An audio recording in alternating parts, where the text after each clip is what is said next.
Mga kababayan, magandang araw sa ating lahat. Magandang araw sa ating mga suki, tagapagpakinig at tagapagsuporta ng ating Ka Eric Celis YouTube channel.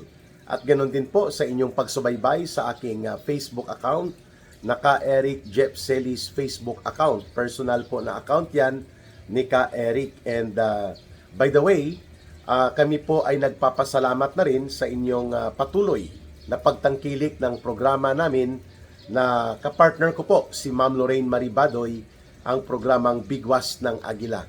And ngayon po ay patuloy din na umaani ng maraming suporta at lumalawak na rin po ang tagapagtangkilik ng ating Bigwas ng Agila. Mga kababayan, nais ko pong ipahiwatig na rin ang pagpapasalamat po namin sa inyo, lalo na po sa mga avid followers, supporters and viewers ng Ka Eric Celis YouTube channel. Umabot na po tayo sa 89,000 subscribers. Yehey! Maraming salamat sa inyong patuloy na pagkampanya, sa inyong patuloy na pagbibigay ng pagtitiwala, na patuloy din po ang paglago at paglawak ng ating channel. Sa oras na ito ay magbibigay tayo ng update hinggil dito sa balita na kumakalat ngayon, ang ibinulgar po ni Congressman Mike Defensor, kung saan nauna niyang ipinahayag na ang Commission on Audit ay nagdeklara na ng 8 billion pesos na disallowance o notice of disallowance laban po sa expenditures ng Department of Agriculture, at sinundan ito ng almost 1 billion pesos na notice of disallowance sa Commission on Higher Education. Ay samantalang sa DSWD pala ay mahigit 10 billion pesos po ang notice of disallowance and notice of suspension mula sa Commission on Audit. Ibig sabihin po mga kababayan ay kapag nag-issue ang Commission on Audit ng notice of disallowance or notice of suspension, mayroon pong nakikita na mga probable cause or initial findings ng anomalya at pagkakaroon ng tinatawag na practices related to graft and corruption. Hindi pa natin sinasabi conclusively na ito na nga ay pangungurakot, pero kung ganun po kalaki ang notice of disallowance laban sa mga pundo na ginagamit ng mga ahensya ng gobyerno, mantakin po ninyo and this is about last year lang po ito na audit report or tungkol ito sa paggamit ng budget noong 2025. Ang Commission on Audit ay naglabas na una na, according to the initial revelations ni Congressman Mike Defensor, ng 8 billion pesos notice of disallowance. Ang sa Commission on Higher Education, almost 1 billion pesos. At ngayon, ito po sa DSWD ay umabot na rin po ng mahigit 10 billion pesos. Wow! Ang lahat halos ng mga ahensya ng gobyerno sa ilalim ni Marcos ay tuloy-tuloy po ang pagbubunyag ng katiwalian o ng mga anomalya, at ito ay tumutugma naman din sa pangyayari na nasasangkot din ang gobyerno ni Marcos sa malala at malaganap na pandarambong at pangungurakot sa kaban ng bayan. We're talking about the 1.4 trillion pesos flood control projects na karamihan ay naging ghost flood control at naging substandard at iba pang mga infra projects. Kaya hindi nakakapagtaka itong expose din ni former Congressman Mike Defensor ay nagpapakita kung gaano po kalawak ang mga kabulukan at practice ng pangungurakot na nagaganap sa halos lahat ng sangay ng burokrasya ni Ginoong Marcos. At ito ay nagpapahiwatig kung bakit tuloy-tuloy din po ang pagdausdos pabulusok pababa ng kanyang trust and approval rating. Sapagkat hindi po maitatanggi mga kababayan ang sistematiko at magkakadugtong na pattern ng pangungurakot ay talaga namang tumatambad at nabubulgar sa halos araw-araw na umiiral itong administrasyon nila Marcos at nila Romualdez. Ayan. Kaya kahapon din po, pinotakti ng pagpupuna ng mga mamamayan itong naging pahayag din ni Marcos na di bali nang umabot ng 100 pesos bawat litro ng diesel at humigit kumulang 90 pesos bawat litro ng gasolina at ang pagsirit ng LPG at ng kerosene ng tuloy-tuloy habang nagkakaroon ng pagdarahop at talaga namang gumagapang sa hirap ang mamamayan. Ang sagot ni Marcos Jr. nang tinanong siya, normal lang yan dahil may tunggalian sa Middle East na nagaganap. Normal? Normal pa ba na halos gumapang na sa hirap at kagutuman ang mga mamamayang Pilipino? Walang regular na trabaho, walang regular na income, at halos hindi makaagapay ang kinikita ng mga manggagawa, at pati na rin po ang mga pobre na mga pamilyang mga mahihirap sa kanayunan. Ang sagot lang ng presidenteng ito, normal lang yan dahil may giyera, may tunggalian. Paano kung kukunin mo na o ihatiin mo na ang buwis na 15 pesos per liter para hindi sumirit ng todo ang produktong petrolyo? Paano kaya kung centralized importation and centralized din ang distribution sa mga oil products na ito, gobyerno po ang magtatakda ng landed cost price? Hindi po ginagawa ni Marcos dahil nag-aantay pa daw siya na makakuha siya ng emergency powers to be granted by Congress. Umabot na po ng 3 linggo ang armadong tunggalian sa pagitan ng bansang Iran laban sa Israel at laban sa Estados Unidos. And yet, ngayon pa lang po naisipan ni Marcos na magkaroon ng tinatawag na request for emergency powers. Kaliwat kanan na po ang problema ng mga mamamayan at paano po pag lumawak po sa rehiyon ng Middle East ang ganitong uri ng mga tunggalian na pwedeng mag-dislocate at magkaroon ng matinding epekto sa kabuhayan at trabaho ng ating mga kababayan na umaabot mahigit 2 milyong mga Pilipino po ang nagtatrabaho o nabubuhay doon sa Middle East region. Ayan. So iyan po ang mga issue na nais nating bigyang punto. Halimbawa, instead na nagbigay ng ayuda itong DSWD na 30 billion pesos para sa mga local government units, sa mga alkalde sa paligid ng Metro Manila, bakit hindi na lang ito ginamit upang emergency support para po sa subsidy ng mga transport groups upang hindi magtaas ng kanilang pasahe, pero bibigyan po sila ng fuel subsidy ng gobyerno. Di po ba, malaking bagay itong 30 billion pesos na gagamitin na panunuhol ni Marcos sa mga local government units sa Metro Manila.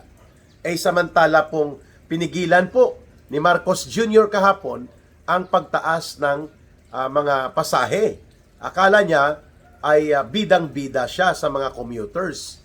Pero ang epekto po niyan, marami ang titigil na sa pamamasada kung hindi na po kakayanin ng kita nila ang kanilang pamamasada dahil ang halos lahat ng kikitain nila sa lansangan ay mapupunta na lamang sa pagbayad nila ng produktong petrolyo sa mga gasoline or mga petrol stations. Mga kababayan, talagang hindi nag-iisip si Marcos, no? Normal lang po daw yan. Hindi po normal ito na ang mga mamamayang Pilipino, 3 milyon halos ang nawala ng trabaho in the first quarter of 2026. Out of the more than 14 million labor force, 3 milyon po ang natanggal o nawala ng trabaho. Halos sa loob lamang ng unang quarter nitong taong 2026. At ito nga, mga kababayan, binubulgar pa ng report ng Commission on Audit na napakalaki po ng mga pera na nagastos o nawaldas sa ahensya po ng Department of Agriculture, sa Commission on Higher Education, at ngayon na naman ay DSWD. Pare-pareho pong may mga notice of disallowances, may notice of suspension mula sa Commission on Audit. Ang sagot lang ni Marcos, normal lang po yan, mga kababayan. Normal pa po ba ang ganitong kalagayan ng ating bansa na halos lumulunod na o nalulunod na sa kumunoy ng kahirapan ang ating mga mamamayan? Kaya po, mga kababayan, nararapat lamang na tayo po ay magkaroon ng petisyon na mag-resign na si Marcos. Hindi na niya kayang pamunuan pa ng matuwid at matino ang panggobyerno sa Pilipinas. Si Marcos Jr. po ang dahilan kung bakit tuloy-tuloy ang pagdausdos at pagbulusok pababa ng ating mga kalagayang pang-ekonomiya dahil hindi po niya alam kung ano ang mga contingency measures, ang mga nararapat na mga economic measures, ang nararapat na mga emergency actions, kaakibat ng krisis na ito. Mantakin mo, hindi naman siya kailangan pa doon sa Amerika, sa Estados Unidos, para kunwari magsasalita siya sa isang pagpupulong sa United Nations, hindi naman po siya ang pinakasentro doon. Instead na inatupag niya ang krisis ng ating bayan, instead na inatupag niya ang malinaw na pangangailangan ng kagyat na liderato, hindi po niya nagagawa ito. Kaya po, itong tatlong malalaking issue na ngayon ay nagkakaroon ng paglalantad. Una, ang tuloy-tuloy na pagbubulgar na nangyayari po sa mga graft and corruption related na mga expenditures na pina-flag down ng Commission on Audit. Tatlong agencies of government pa lang po ito Department of Agriculture, Department of DSWD or Social Welfare, at saka yung Commission on Higher Education. Sinabayan pa po ito ng walang pakundangan at walang damdamin na pagbubuhos ng mga pondo na hindi naman kailangan sa kanilang ayuda na diskarte upang bilhin at suhulan ang loyalty ng mga Metro Manila mayors na nagkakahalaga po ang mga ayudang ito sa 30 billion pesos. At ito ngayon, ang pagsambulat ng hindi maapula na parang apoy na naglalagablab na krisis sa produktong petrolyo na pwedeng magkaroon ng malawak na epekto po, mga kababayan, sa mas malaking bahagi ng ating ekonomiya. Sa supply ng pagkain, presyo ng pagkain, sa supply at presyo ng kuryente, at ngayon po, pati ang mga basic services sa transportation ay malubhang apektado na rin po, mga kababayan. Kaya, si Marcos, cool lang, cool. Okay lang po ang maging normal at cool kung mayroon pong mali-maleta na mga limpak-limpak na pera ang taong bayan. Kagaya po ng sindikato na mga miyembro na pinamumuno ang sindikato nila Marcos at nila Romualdez. Okay lang po na maging okay ka at okay lang na ikaw ay maging normal ang reaksyon mo sa pagsirit ng presyo ng produktong petrolyo na umaabot na halos sa 100 pesos bawat litro kung ikaw ay may natatanggap na mali-maleta na mga diniliber sa iyo mula sa pinagnakawan at dinurubuhan na mga partida nila sa sindikato ng pangungulimbat nila Marcos at nila Romualdez, mga kababayan. Pero ang milyong-milyong mga Pilipino ay hindi po okay. Ang milyong-milyong mga kababayan natin ay hindi po nagkakaroon ng anumang kakayanan na umagapay at humarap sa malalim na krisis na ito na kinakaharap ng ating mga kababayan. Bakit? Sapagkat simula po nang umupo si Marcos bilang presidente, tuloy-tuloy po ang pagdausdos ng kalagayang pang-ekonomiya ng ating bansa. At walang ibang pwedeng sisihin dyan kundi ang kanyang administrasyon. Sapagkat pinangunahan nila ang paglaganap ng mga pangungurakot at pandarambong that indeed, ito ngayon ay isang world record na ang kanyang ginawa at ng kanyang pinsan. The greatest robbery of the government by the government itself. Ang pinakamalaking pandarambong at pagnanakaw na ginawa ng gobyerno sa sariling gobyerno mismo ay nangyari sa ilalim po ni Ginoong Marcos. And that is the reason na ngayon, wala po tayong mapagkukuhanan ng sapat na pondo para po magkaroon ng stabilization ang ating krisis sa langis at pati na po sa pang-ekonomiya sapagkat kailangan pa nating umutang upang tustusan ang budget nating naiipit at nagigipit taon-taon, mahigit po 1.4 trillion pesos ang inuutang ng gobyerno para punuan ang budget deficit.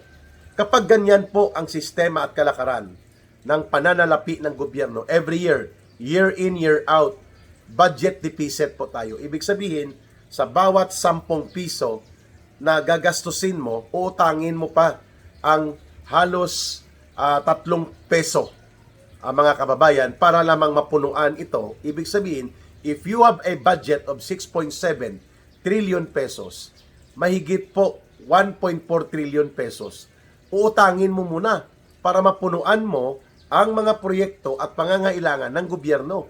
At ang utang na yan po ay nagpapalubog sa bawat mamamayang Pilipino sa pagkakasadlak nila sa mas malaking krisis na ang tutunguhin yan, kakargahin ng mamamayan at ng mga iba pang henerasyon ang pagkalubog sa utang natin. Kaya, nang umalis po ang administrasyon ni Pangulong Rodrigo Duterte, ang utang lamang ng Pilipinas was around mga 13 or 12 trillion pesos.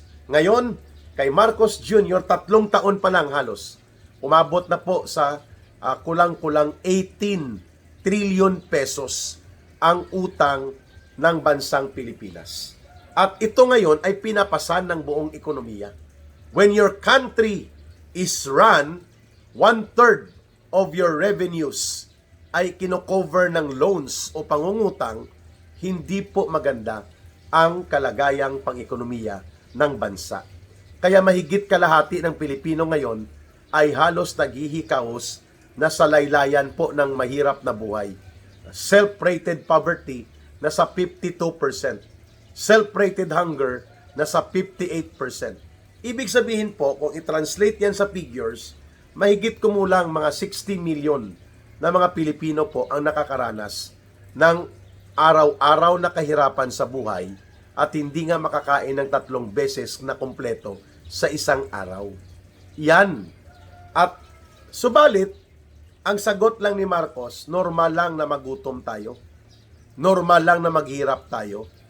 At samantalang sila, na mga mandarambong at mangungurakot at mangungulimbat, normal lang din na magpasasa sila sa kapangyarihan nila at sa poder at sa kayamanan na pinagnanakaw nila sa buong mamamayan. Aba, siniswerte ka, Ginoong Marcos, kung sa tingin mo ay palalagpasin ka ng taong bayan at hindi ka sisingilin sa iyong mga kasalanan.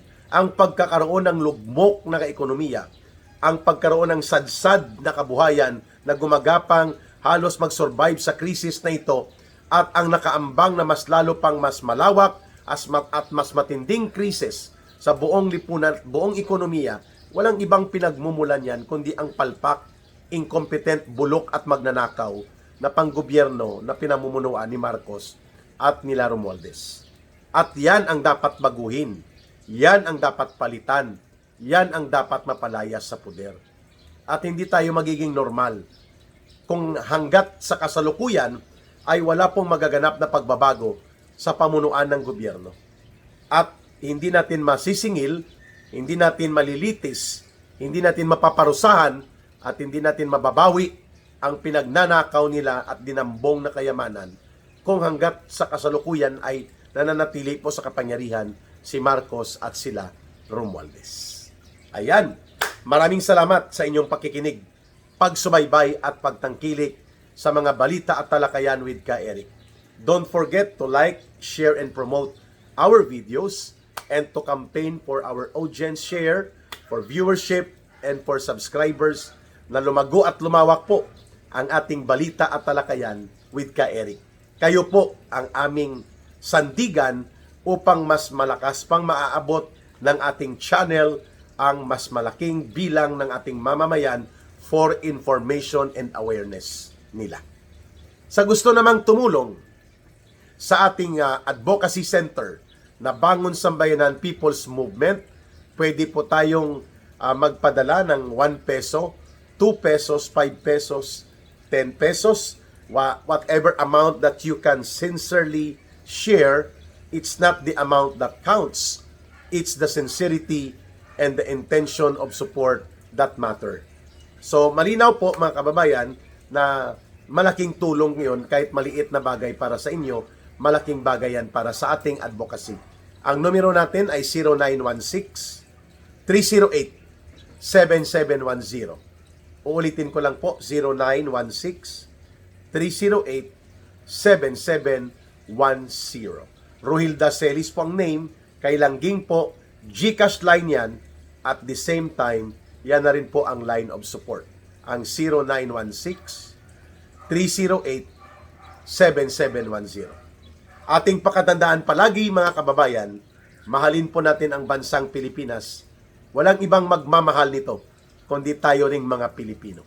Para sa Diyos at sa Pilipinas nating mahal, may God bless everyone, and may Allah will be with those who are Muslim brothers and sisters. Maraming salamat. Bye for now. Ito po si Ka Eric.